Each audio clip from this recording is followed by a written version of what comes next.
Hi, everybody, and a very pleasant good evening to you, wherever you may be. I am Richard Bann, and we are happy to be looking at Their Purple Moment, the film that marks the first collaboration of Laurel and Hardy with their longtime director, the younger brother of Charlie Chase, Jimmy Parrott. Edgar Kennedy had been directing The Boys, and he does play a cop in scenes shot for but deleted from the picture's wind-up scenes. Fred Gill was originally slated to helm this one, and we'll see his sister later as the waitress who presents Stan with a bill for treating the midgets. Big cast list given in the credits. We seldom, if ever, see that many names posted for a two-reeler. And here is formidable Fay Holderness as Stan Laurel's miserly wife, Mrs. Pincher, as in Penny Pincher. Laurel and Hardy weren't yet a brand, so the studio was still using gag names for them. Later she'd play Mrs. Hardy, who wants to get Japan on her radio in Hog Wild, and who doesn't? She was 9 and 11 years older than Stan and Ollie.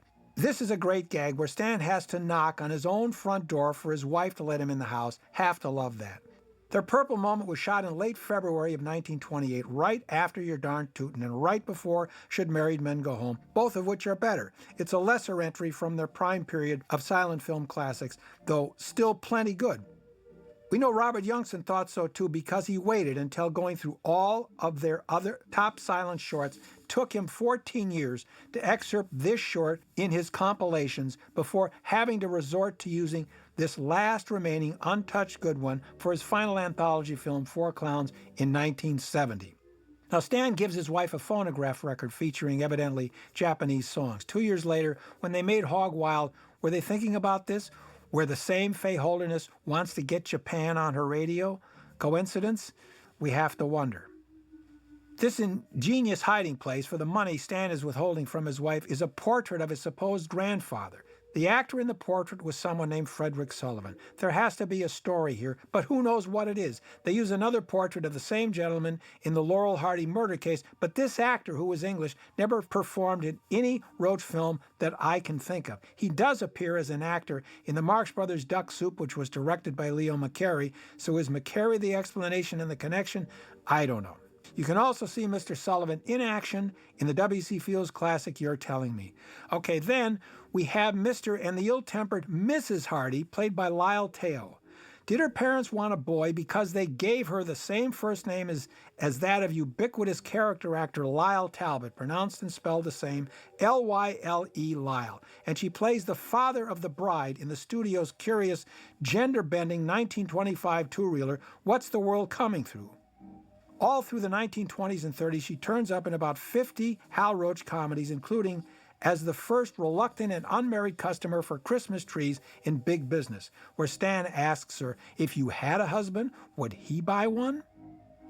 Then in Red Noses with Thelma Todd and Zazu Pitts, you can hear Blanche Payson pronounce her name Lyle, rhymes with smile. Her name is not Lily. I don't know where that comes from, with some fans calling her Lily Teo. If you search online, Lyle is also a girl's name of French, Scottish, and English origin, meaning someone who lives on an island. 50, 60 years ago, when no one else seemed to care about such things, I identified all these minor character actors, names everyone takes for granted now, including Lyle Teo. I think it was Bob Davis from the Transportation Department who first said her name out loud for me in saying who she was. And in discussing these names with other Hal Roach Studios alumni, no one ever corrected me and said her name is Lily, because it's not. Again, screen Red Noses for the proof. Now, the credits we saw list George Stevens as cinematographer, but we're actually looking at the camera work of Hal Roach's older brother Jack, who shot the export negative while standing next to Stevens. All extant media versions of Their Purple Moment derive from the 35mm export or second camera neg, which had flash titles, and which was what we worked from 3+ decades ago, doing our restoration and preservation for the Eastern Hemisphere copyright proprietor, or Hal Roach Studios outside of North and South America. The nitrate was still pristine back then, so we were fortunate on this one. For what we are seeing here now, Serge Bromberg had a more difficult task, a little too complicated to go into. Suffice it to say, finding, getting, handling, lining up, and comparing the different physical elements, frame by frame, and then performing the digital cleanup and upgrade is meticulous, painstaking, and mind-numbing work. The pious little gossip marching around is played by Dorothea Walbert, whose credits at The Lot of Fun extend back to one-reelers starring Harold Lloyd. She was still working as late as the mid-1950s in an I Love Lucy episode. But back to print quality for a moment. All props to Serge and his team in Paris for their efforts. For our work 30-plus years ago, it was only physical film, photochemical restoration, but you can see what a difference the digital age has made. These films are mostly more beautiful looking than ever now. The supposed nightclub we are about to visit, called the Pink Pup, was right there on the back lot and turns up in many silent Hal Roach comedies. The exterior there was just a facade with the Pink Pup name and was located on the studio's New York street. Now maybe you know the significance of the name Pink Pup, but it's lost on me. I do recognize and have some of the stills we will see tacked up outside the Pink Pup as a tease. There they are. They were from pulchritude photo sessions at Hal Roach Studios to publicize some of the beautiful young ladies, and there really were, that the studio was hoping would become stars. Lotus Thompson, Anna Mae Wong, Olive Borden, Ina Gregory, Fay Wray, etc. The uniformed doorman standing outside in the background is Jack Hill. Later, inside, the same Jack Hill got a second payday as a diner, sitting alone at a table. We're not supposed to notice he has two roles. That's a good trick on us, right? Now, in case you wonder how a thing like that could happen, here's the answer. The dramatic feature King of Wild Horses was a big hit for Hal Roach Studios in 1924. The unsympathetic heavy was surprisingly enacted by Charlie Chase. I remember once I was driving back from duck hunting in Chino with Hal Roach, and I asked him, why would he cast a great comedy star in a role like that? Hal fired right back, quote, what the hell, he was working for me and he did what I told him to do. Anyway, all through the 1920s and 30s, there's the invisible Jack Hill, always doing nothing, simply taking up space in 37 Laurel and Hardy films. As fun, look for him. Tall, large ears, big nose, and few notice that he's simply everywhere. P.S. He was married 6 times and worked through the 1950s. The ladies that the philandering husbands meet are Kay DeLise and Anita Garvin, whom I was lucky to know really well.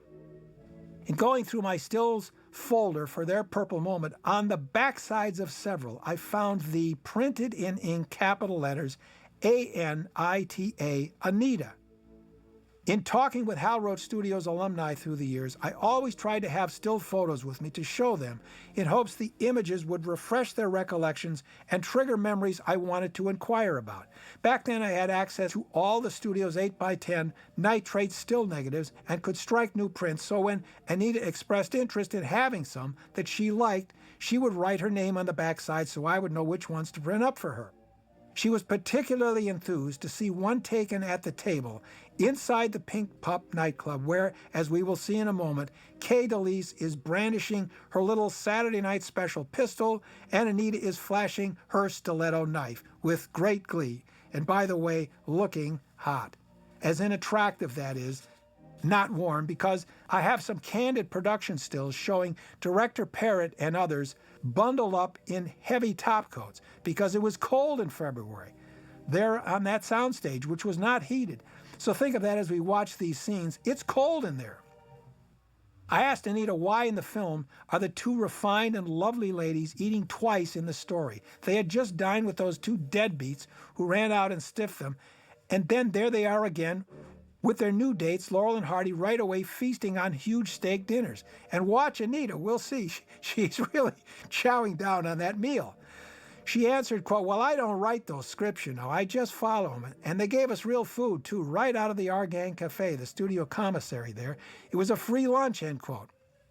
So now, right back there, Jack Hill is inside, out of uniform, sitting alone back there as a diner. We see you, Jack.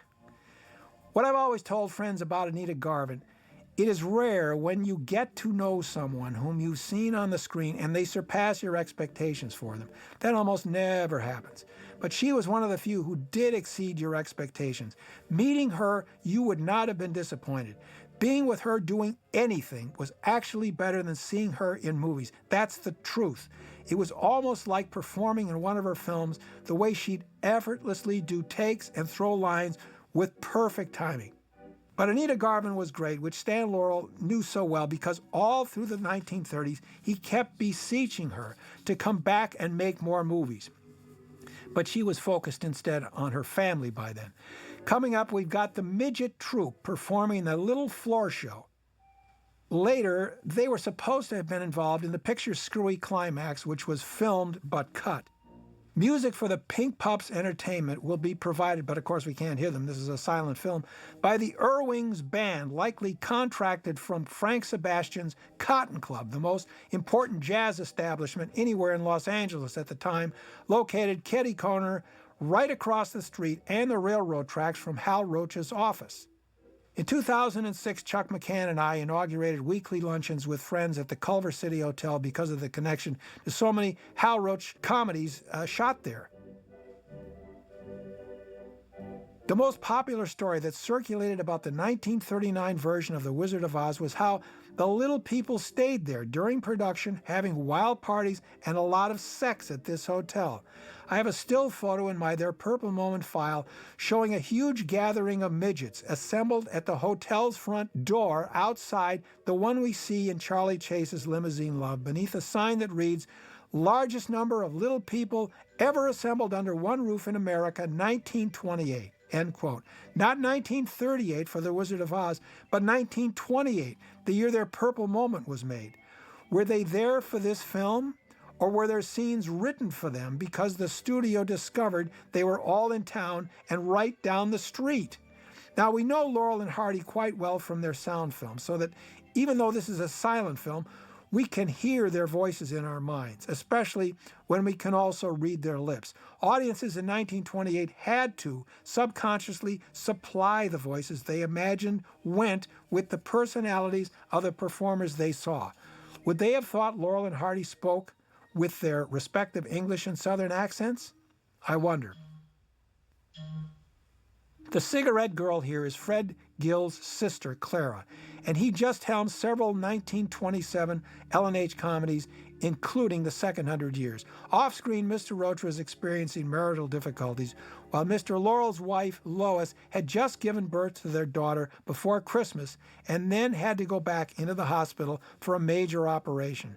Mr. Hardy was then periodically also on the verge of divorce, being married to an alcoholic who was periodically in and out of sanitariums. Yet somehow, they all had to show up and create these great comedies. Watch here for a subtle maneuver by the future Oscar-winning director George Stevens, who later made so many classic feature films. Stan Laurel was partial towards this white pancake makeup, and he always wanted flat lighting, which provided a necessary sense of youth and innocence for his characterization.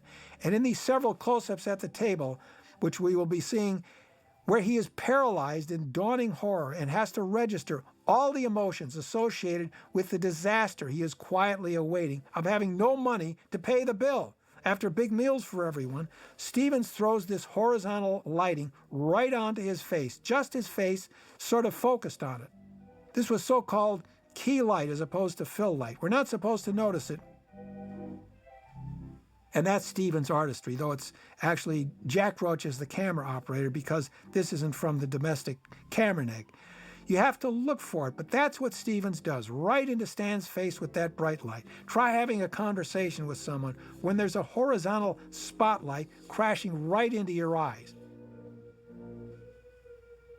The steak dinner Mr. Hardy comments on, costing only $2.60, he says, well, as adjusted for price level changes, that's $46.10 today. Meanwhile, the ladies are somewhere gathering for the big showdown. And then we have the ever-snarling Leo Willis there looking for his cab fare.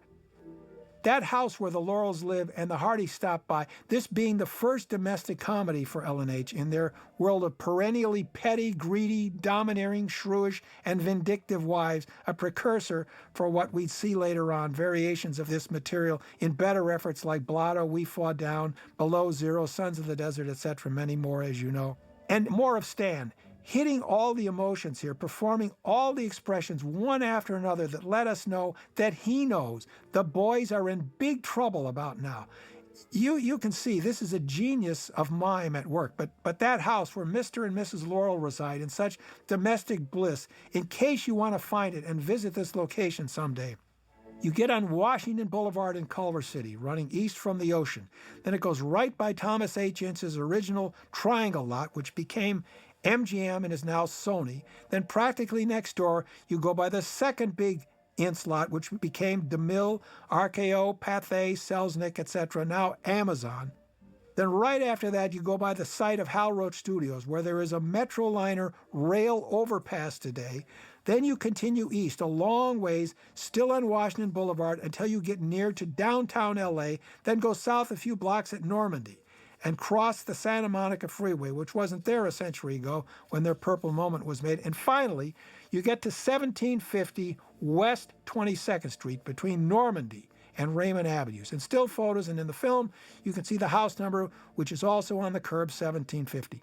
Not exactly a garden spot today. In 1992, the nearby intersection of Florence and Normandy was the flashpoint of the notorious Rodney King LA race riots. But that's the house, built in 1905, and that's the neighborhood. The house is still recognizable, but has a big fence around it today, probably a necessity, so pass out the pistols before stopping by. Chances are somebody at the studio lived there, which was usually the case for residential locations, but I never got around to researching that. Their Purple Moment was a season-ending production, and the last one branded as an all-star release. The team was fast ascending in importance. The script was over 4 8 by 14 inch legal size single space pages, and from February 15 through the 24th, it was faithfully adapted up until the planned but jettisoned bizarre masquerade ending, where L&H seek to escape the nightclub disguised as midgets, which was shot but did not play, though there are echoes of the deleted material in Our Gang's Fish Hooky 5 years later. So on March 7th, a Wednesday, they filmed a new ending. In 1981, I asked Hal Roach why. I had to refresh his recollection as to what picture and what sequence were under discussion because he didn't follow me at first. Once his films were successfully previewed, he paid little attention. Now, hold that thought. Hal Roach's answer to Charlie Chaplin's Eric Campbell and Buster Keaton's Joe Roberts was Tiny Sanford, who, looming large here, presents the dinner tab to Mr. Laurel for $28.10. Adjusted for inflation, that's $500 and change today. Of course, before the 20% tip, and don't forget about the sales tax. Back to Hal Roach. Once his films were successfully previewed, he paid little attention to most of them and for the rest of his life. So I read from the script and described in detail the alternate ending that was used instead. Neither impressed him, but I think he took my question as a challenge, which he often did. He said, quote, "By bringing this up, you suggest we made a mistake changing the windup. I say you are projecting your hopes into what you read into the script, just as we did. A lot of the time, that's what's written does not play. The routine with the midgets, escaping as midgets, did not pay off in the screening room or the preview, whatever it was. Otherwise, we would have kept it. The business with the pies may not have been great, but that always worked with audiences. We didn't have time for anything better. Run your print with an audience, then come back and tell me if we did the right thing changing it," end quote. Something else Hal said, but to the New York press in 1928 was, quote, "We brought Laurel and Hardy out slowly last year, but this year we are giving them plenty of rope. Their Purple Moment is a scream. The way it rocked New York audiences at the Capitol Theater a week ago was a revelation to me. You've probably seen it by now and know what it is," end quote.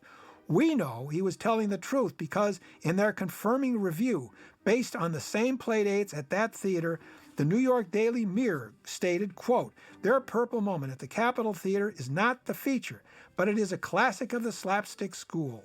Actual howls go up all over the house, provoked by the antics and misfortune of Stan Laurel and Oliver Hardy as a pair of escaped husbands. The two comedians are marvelous, plump Mr. Hardy and his arch little smile, lean Mr. Laurel and his embarrassing inclination to burst into tears.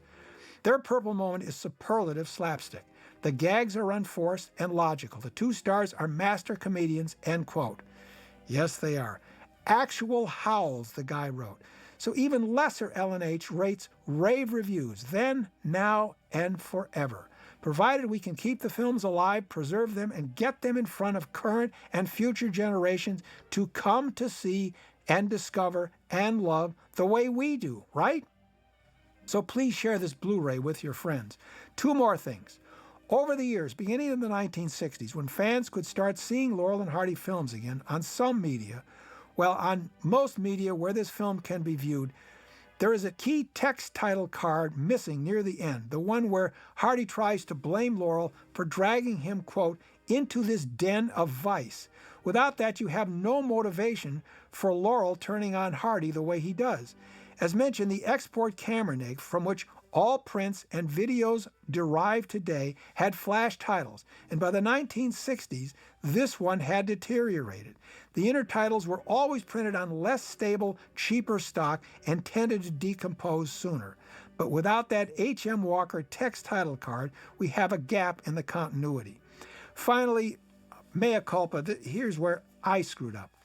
My turn to be wrong, and I can only plead as an excuse that I did this more than 50 years ago when I was young, erroneous, and made all kinds of mistakes. Now I'm old, hopefully less erroneous, and make fewer mistakes. But in the early 1970s, I had never seen a Jimmy Aubrey comedy, or make that alleged comedy. And actually, no one should see a Jimmy Aubrey comedy because Jimmy Aubrey, any time, in any film, was neither funny nor likable, on screen or off by all accounts. But in the filmography I did, first for Leonard Maltin's Laurel and Hardy book, and then the one I did with Jack McCabe and Al Kilgore for our big picture book, I have Mr. Aubrey essaying the role of the kitchen chef here in this film. Wrong. It was Jack Lloyd, whom made films with Babe Hardy and the very same Jimmy Aubrey as the star, no less, at Vitagraph, and whom you see also, Jack Lloyd that is, in The Lucky Dog in 1921 and Saps at Sea, 1940. So few know about Mr. Lloyd, but he spans practically the entire history of Laurel and Hardy. But I'd seen Jimmy Aubrey get soup dumped on him in That's My Wife, and I thought, but incorrectly, that's the same man. Well, I'm glad that's all cleared up now. So until next time, I'm Richard Band saying this has been Their Purple Moment. Hope you enjoyed our few moments here with the two true monarchs of merriment, Mr. Laurel and Mr. Hardy.